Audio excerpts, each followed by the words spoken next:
Trying hard ka kasi magpatawid. Ba't di ka nalang kumanta? 5 years. Ay, 5 years. Oo. Sana naman i-ring mo ako ni Aiko. O, gaya ni Heaven Peralejo. O, si Heaven. Nirelease ko yun. Wala akong sinisingil na buyout.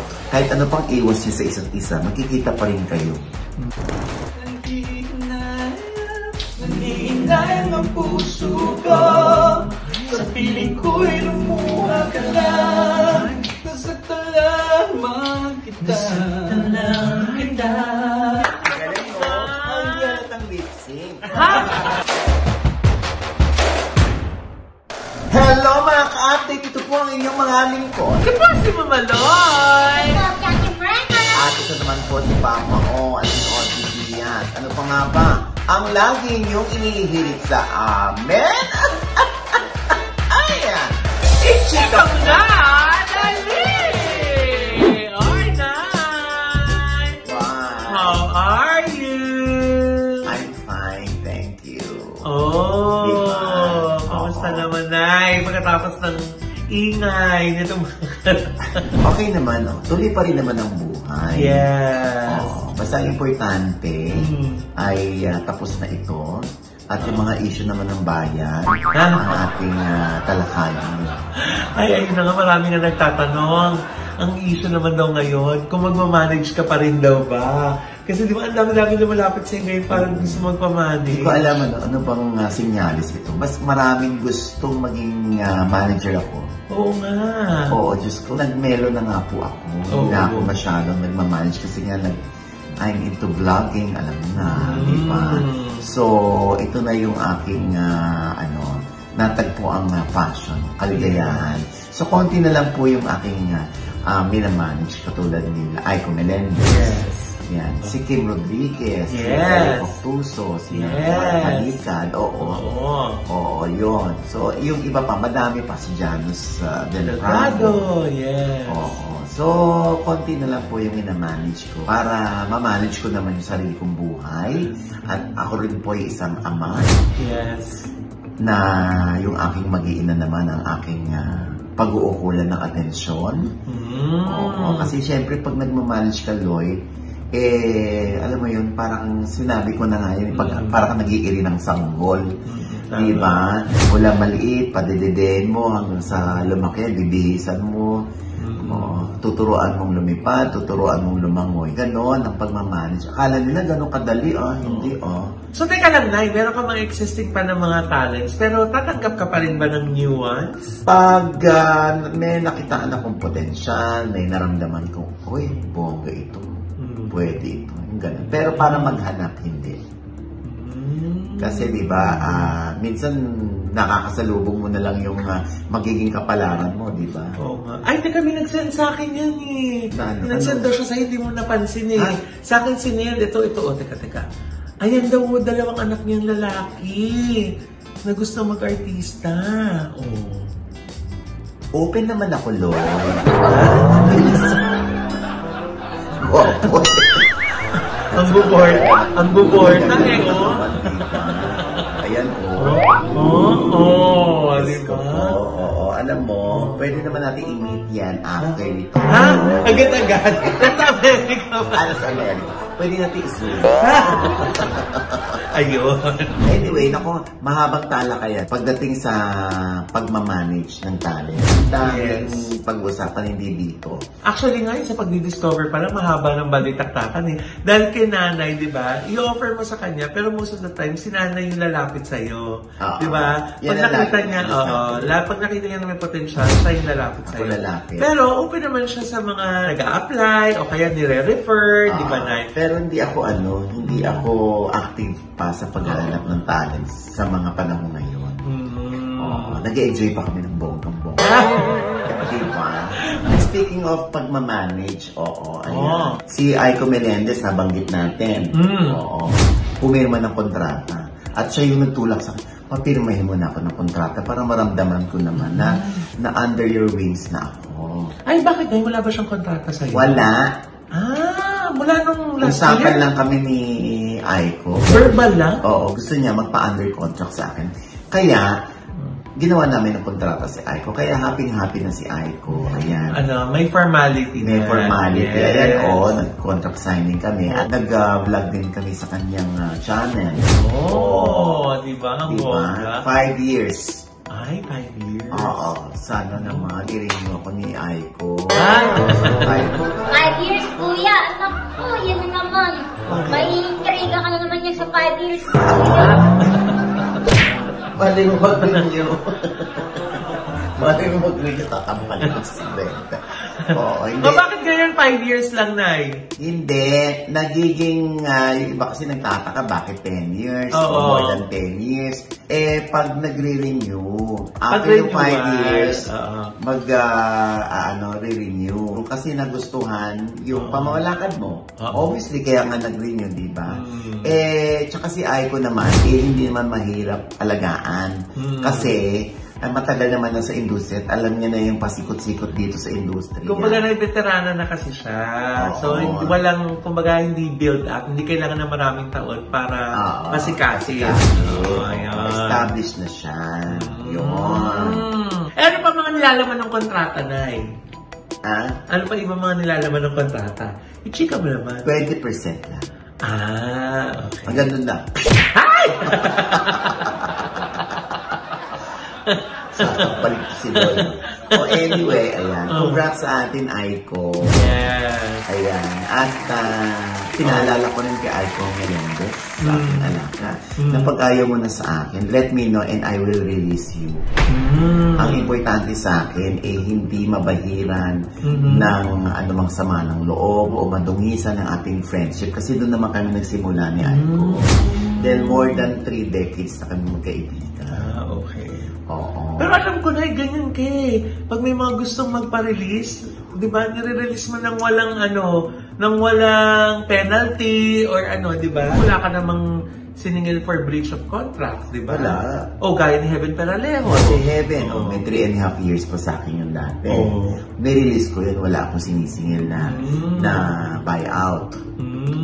Si Isabel Ortega, nirelease ko din siya. Pero magkakaibigan pa din. Yun naman yun. Gusto ko i-save yung friendship. Yeah. Lagi yan. Kasi maliit lang naman ang mundo ng industriya. Magkikita at magkikita. Kahit ano pang iwas nyo sa isa't isa, magkikita pa rin kayo. Basta importante, at the end of the day, masaya kayo. Yes. Na nasave yung relationship.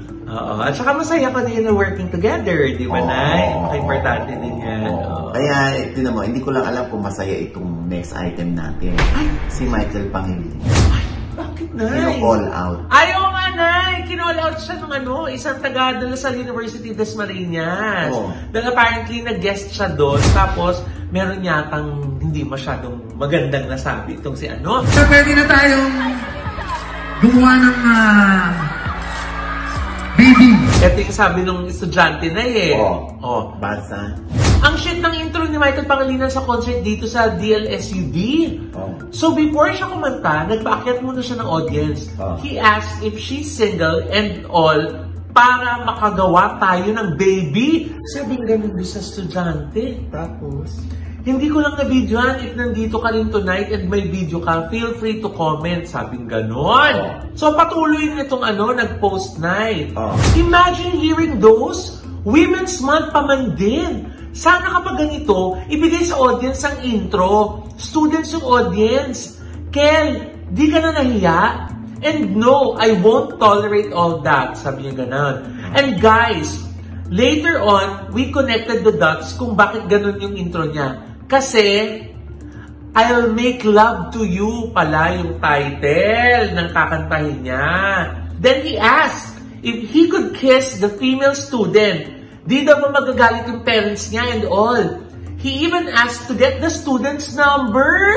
I don't know but if you're a Lasallian na present sa event, hearing all that, di ba kayo na-cringe?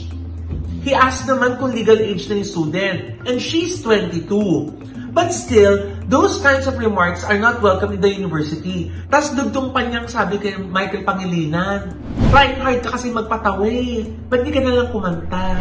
Sabi niya ganun. Oh my God. Tapos? Ayan, patuloy siya. Sabi niya na there's a lot of ways to have an opening speech before singing a song. And Michael Pangilinan literally chose to disrespect women. Happy Women's Month, I guess. Sabi niya gano'n. Oh. May nag-comment tuloy, Nay, Oh. na isa pang nandun siguro sa event. Sabi naman niya, sana next time, kung magpa-perform ka, Michael Pangilinan, kumanta ka na lang at di kung ano-ano sinasabi mo. De La Salle University, Dasmariñas, has a Safe Space Act, which means all of us are protected from any kind of kabastusan. At sa school ka nag-perform, hindi sa kung anong music fest. Yung joke mo or whatever shit you spouted on the stage tonight was disgusting. For context, before he pulled a fan from the crowd tonight, he said something along the lines of, sino dito over 18? Then said, para pwede na makagawa ng baby. Ay, naku na, may resibo. Oo nga. Oh, anyway, syempre, I'm sure hindi naman aware si Michael Pangilinan na iti-take seriously ito ng mga estudyante. Oo, lalo na sa school niya ginawa ito. Na sinabi pa niya na 18 years old, sino rito 18 years old, para pwede ba tayong gumawa ng baby, mga ganyan. Tapos magagalit ba yung parents mo, pag-inis. Kuya, yan din yung sinabi ni Mama ngayon kanina. Oo. Binanggit ko lang ulit. Sine-check ko kung nakikinig ka. Nakikinig ka pala, sorry. Hindi, sa totoo lang. Hindi aware o nakalimutan ni Michael Pangilinan na nasa school siya. Na hindi nga naman talaga magandang pakinggan yung kanyang mga sinabi on stage. Dapat talaga namimili tayo ng venue kung saan natin ito sasabihin. Kunwari, sa comedy bar. Kasi para nandun yung feels na nagpapatawa ka lang. Kumbaga, Nay, depende sa audience. Parang kung patok dito sa isang lugar yung joke na yon, baka dito sa kabila, hindi yan kakagatin ng mga correct. Dapat next time, Michael, conscious ka na. Tapos, alam mo yung joke na yun ni Michael, ilang beses niya na joke niya kahit saan siya magpuntang racket or show, yung mga gawa tayo ng baby. So, kuya, ilan na kaya yung anak niya ngayon? Gaga, kukwentay ko sana. Pero hindi, isa pa lang anak niya. Kay Erin Ocampo. Yun. Anyway, lesson learned yan kay Michael na next time, gagawa na tayo ng skills natin na pang-estudyante. Para hindi natin nababastos yung mga kababaihan, lalo na International Women's Month. Ngayong March. Pero syempre, kahit sa anong panahon, dapat andun yung respeto sa babae. Yung mga ganyang joke, pang-adult yan eh. Kaya lang, di ba, kahit pang-adult yan, kung medyo na feel naman ng adult, sandali, parang ang awkward yata nito. Tapos, ang lahat pa nang nandito, may asawa, may mga anak na babae. Diba? So, medyo inappropriate nga yung gano'n. Isipin din sana ni Michael yung audience niya. Lalo na, ang ganda pa naman ng boses niya, mababaliwala yun. Pag ang nagmarka sa utak ng audience ay yung ginawa mo o yung binanggit mo on stage. Pero, ayan, malaking lesson yan para kay Michael na next time gagawa na ako ng bagong spills ko. Last mo yan, Michael, ha? Huwag mo naman ulitin yan, ha? Ha? Kung nagahan mo talaga yung gagawa ng baby, harapin mo ako. Ako, harapin mo. Pero Sigasan kaya siya. Kailangan kaya si Michael. Hindi. Ano ka ba naman, Brenda?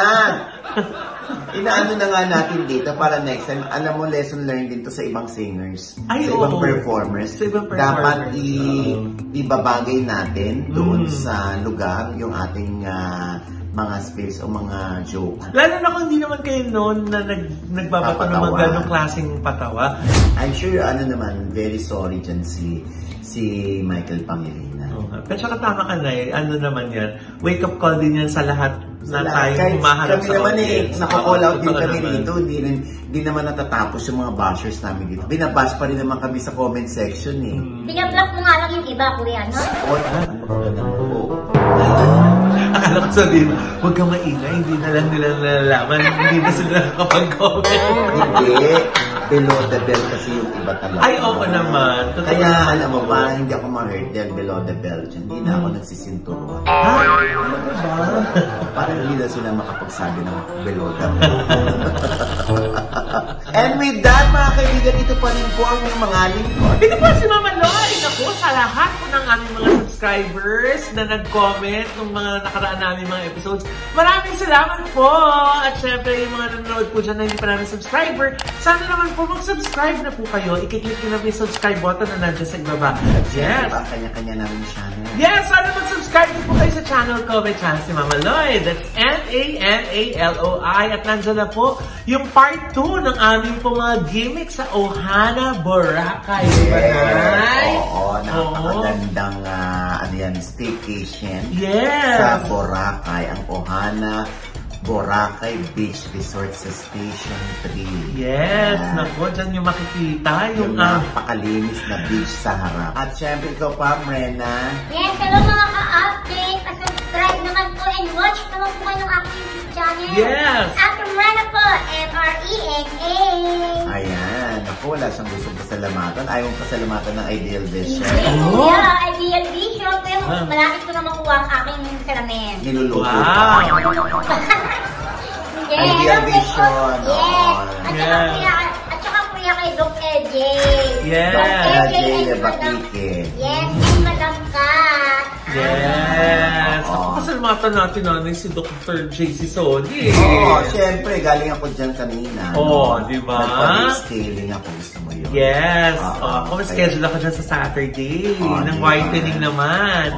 For our gorgeous smile! Di ba? Dr. Jesus Cancio Solis, dyan po ang kanyang clinic Sa tapat ng Christ the King Church sa Rodriguez. Yes! Lagi nanonood sila ni Miss Ara. Wow, thank you, Miss Ara. Oo. At syempre pa ang Premier Drip at Celeb Skin. Yes. Ang dami na nilang sangay. At sa March 24, mag-opening ang kanilang MOA. Wow! Bongga! At syempre pa, ang aking panayam pa rin po sa 1st District Congresswoman ng Bataan, si Congresswoman Geraldine B. Roman or si GBR. Wow. Ay, ang ganda ng kwento niya. Nandun yan sa OGBS Inspires. Nakakaloka yung kanyang mga wisdom. Oo. Ang dami niyong marirealize. At syempre pa, ito pa rin po yung lingkod. Pampaosin OGBS na lagi nagsasabi at nagpapaalala sa inyo na sa tuwing gigising po tayo tuwing umaga, huwag na huwag po tayo makakalimot na magpasalamat sa Panginoon. Dahil tayo kanyang ginising. Ibig sabihin, may mission pa rin po tayo sa buhay. Sabay sabing, every gising is a blessing! At ano pa nga ba ang lagi niyong inihirit sa amin? Ay! Chika mo na! Dali! Ay, sino yan? Yes po. Pwede ba ako pa-Gcash? Ay, akin na po muna yung pera. Kuya, kasi huwag mo yung scam, diba? Sigurista! Mabuti na yung sigurista. Oo, talaga ganyan sa mga tindahan. No? Akin na muna. Oo. Pero akin na muna sila. Ayan. Siyempre. Ang gwapo ng boses eh. Oo nga eh. Sino kaya yan, Mrena? Patuloyin mo naman. Anong kanta yun? Naririnig ko eh. Nang haharana. Oy! Sa'yo. Ay, pinangarana kay Mrena! Pero alam ko yung kanta eh, parang iba lang yung lyrics. Oo nga eh. Parang ano yun eh, parang nang iinayang. Ha? Kapampangan ba na Nang Di ba? Palakpakan natin, syempre, ang tinagura nung late 90s. Yes! Ang the premier Boy Band ng Pilipinas! Siyempre sila nagpasikat ng nangihinayang ang puki. Ano ba yun? Hindi ba yung lyrics? Oo, siyempre, ang Jeremiah!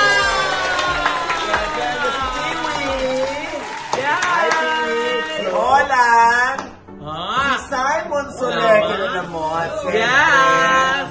at siyempre si Olan, si Froy, si Olan. Ayan. Yes! Hi! Wow, nagkasya tayo Isa Frame, ang galing. Diba? O, pasensya na kayo, ha? Oo. Ayan, ako, ang Jeremiah po ay nagbabalik. Yes! I'm sure yung mga millennials dyan, kilala sila, no? Oo! Dahil inilunsad ang kanilang grupo noong 1998. Oo, tama, diba? Ayan, no, Diyos ko, meron na yata may apo sa kanila. Ha? Meron na ba? Basta magandang chika yan, ha? Oo, Sino kaya? makasaliwa pa yung mga... Ha? Oo. Siyempre, yung mga millennials, alam na alam ang kanilang awitin. Yes! Yung Oo. nangihinayang. Oo, parinig natin muna, Nay, para magbalik tanaw yung mga ano. Oo nga. Diba, yung mga fans? O, Para eto na. makakapit. For the first time ulit, ngayon sila muli nagsama-sama. Ano pa kaya ang timbre ng boses nila? Kapag inawit nila yung napaka-famous na awitin niya, nangihinayang. Palakpakan natin, the Jeremiah. Yes! Nangihinayang ang puso ko, sa piling ko'y lumuha ka lang. Nasaktan lamang kita, Hindi na sana iniwan pa, iniwan kang nag-iisa at nagturusa. Ako sana'y patawarin na.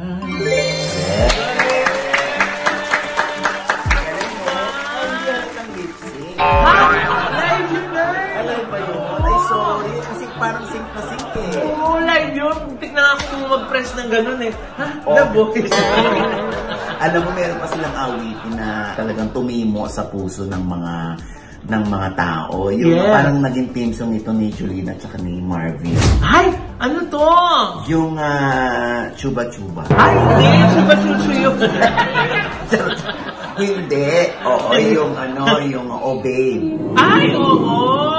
Naku! Obey! Mula. Ang taas ng kuha! Pero mas kaya nila. Oo. Palakpakan natin ulit ng Jeremiah.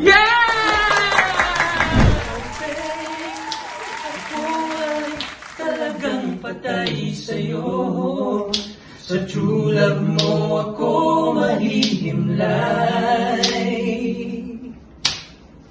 Oh babe, ano nga bang tunay na sikreto mo? At ako ay nabihag mo ng gusto.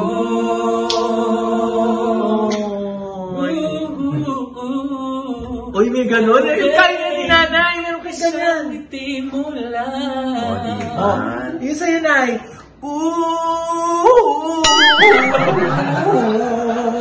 Parang nakakaiyak yata. Anyway, ayan. I'm sure may idea na kayo. Oo nga. Sila nga yun. Oo. Teka muna, hindi nabuwag ang Jeremiah. Nag-iwan-walay din ka pa. Oo, dahil nagkaroon kayo ng sarili-sariling buhay at pamilya. Okay. Alam mo, meron dalawa dyan galing pa ng ibang bansa. Yun nga, sabi ko Umuwi lang kanina. dito para dito sa concert nila sa Music Museum. Yung kakadating nga lang, dahil nga, di ba, sabi nila kanina, ngayon lang talaga sila nagkita-kita ulit na apat. This very moment lang sila nagkita-kita after 2019. Ang bongga, di ba? At dito pa sila sa Audio Dia Showbiz Update, nagkita-kita. Wow! At yung pangalawa nilang pagkikita ay din sa Music Museum. Yeah! Wala na ulit. Wala na rehearsal. Saktong-sakto, no? 25th anniversary sa March 25. Ang galing! So, paano nabuo yung idea na, tara, concert ulit tayo? Magbalik lang tayo. Si Piwi po yan. Paano Piwi? Si Piwi. Tumawag po ako sa kanila last year. Sabi ko, para next year, 25 years natin. Try naman natin dyan na lang, mag-US tour tayo. Sabi nila, magandang idea yan. But sana may isa tayong dyan, major dyan. May isang malaki tayong show. Kaya po yun na isip po namin yung concept na i-celebrate po muna here yung 25 years anniversary. Tapos eventually dadalhin niya sa US for a tour. Wow! So, ilang songs ang pakakawalan nyo sa March 25? Mga 25 din po mahigit. Wow! Ang dami, 25. Oo nga. Ang bongga! Talagang celebration to, no, ng inyong 25th year na. Siguro po nakakakabalang doon kasi nga kahit na sinasabi nga ni Ona, muscle memory na yung mga kanta namin. Iniba kasi namin ngayon. So iba yung arreglo, iba yung atake, iba yung sound. Kasi ngayon, siyempre yung tunog namin medyo tunog 90s pa. Kaya medyo binibigyan namin ng kakaibang flair. Medyo maging up-to-date naman ang maging modern. Ang galing! With the help of our musical director, Mr. Bobby Velasco. Wow! And of course, the vocal arranger si Ona. Yes, Ona. Wow! Nung kabataan niyo ba, maraming nagkakandara pa. Naluloka mga girls eh. Ano po sila yung pumakasal? Kahit saan kayo magpunta, nandun sila. Meron nga pong mga nalaglag na sa... Hi! nalaglag sa mall. Talaga ba? Sa ng mall. O ano ba? Habang kumakanta kami nalaglag siya. Buhay naman. Buhay naman po. Actually, kuwela po yun kasi nung may bumagsak, nirequest ko yung mga tao, sabi ko, pagdasal natin yung kaluluwa. Tapos sabi nila, buhay pa! Totoo ba? At hindi nila alam na surprise guest nila yun sa March. Dahil lang namin naaminin sa inyo na yung eksena na yun, nung nagko-concert sila at may pumalo ng babae, narito po. Ito Buhay na buhay siya. Yeah. Anyway, hindi ba kayo naninibago sa mga bagong sibol na singers ngayon na yung iba kailangan magmura, yung iba kailangan lumaswa yung kanta para dahil yun daw ang panalo sa Gen Z. Anong take nyo doon? Well, dahil nga, kami medyo talagang... Akala ko sabi, well, kaya ko din pong lumaswa. Imagine mo yung pangalan namin, Jeremiah.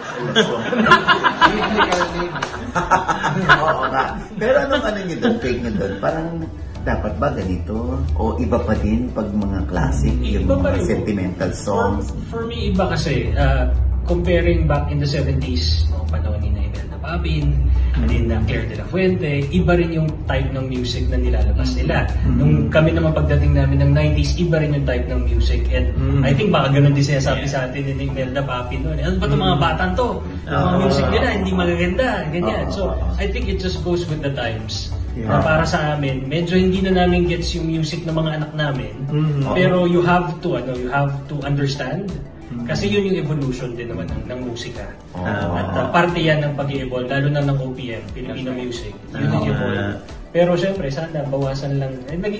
Habang tumatanda ka, nagiging conservative ka eh. Correct. Yung parang dati kung ikaw yung palamura, parang ngayon pag nakikita mo na yung mga bata nagmumura, parang gusto mong... Sampalin. Gusto mong pigilan. Sampalin. Hindi, saka iba pa rin yung makahulugan yung message ng song. Yung tago sa puso. Actually, ngayon, speaking of, ito pong darating na concert namin, mayroon po kami i-release na bagong awitin. Baka naman pwede naman ito. Ayan po, pwede siya sample na dito. Baka naman pwede parinig. Yung ginawa ni Olan, siya po ang pwede parinig lang kahit na kapiraso. Bekenemen, Sige nga. Ikaw ang buhay ko, ikaw ang pag-ibig ko, maghihintay ako, abutin man ang kailanman, ikaw ang siyang hanap ng puso nangangarap, maghihintay pa rin, ako ay mahalin. Ang good na. Pagtalisyan niya. Nakakatuwa.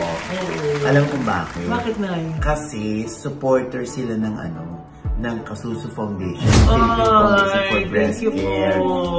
Si Piwi, nakita ko, tsaka si Froy. Oo, kasi habang nasa ibang bansa itong dalawa. At tama ba ako? Alam mo ba kung sinong beneficiary nito? Ay, sino? Kaya ako nga tinatanong sila. Sino ba? Tinanong sila. Piwi ko naman the benefit of Kasuso Foundation.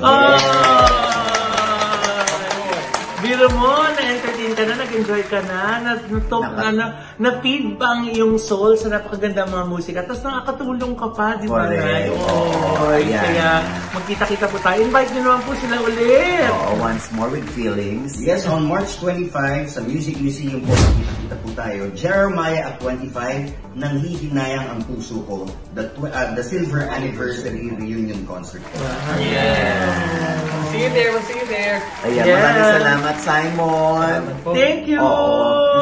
Mas gumawa po si Simon ngayon kaysa nung payapa. Talaga ba? Diba? Parang nangihinayang ka. Pwede ba ba? Mababash na naman ako. Maraming salamat ang Jeremiah po. Yes! Dito po sa Thank you very much. Thank you po. Tickets.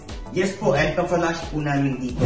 Ayan. Pwedeng tawagan para sa tickets po, pati po ang aming poster po. With Ayan. our very special guest, Mr. Rani Raimundo, Miss Jana Zaplan, and Miss Matthew Soler. Ayan. Kapatid ni Ryan and ni Simon. Thank you so much. Thank you very much. Palakpakan natin ang The Jeremiah. At saka lagi natin daw silang maka-update din sila. Oo. At alam daw nila kung ano yung hinihirit mo. Oo nga, Loy. Diba? At ano pa nga ba, ang laging inihirit ng Jeremiah. Ay! Ichika mo na!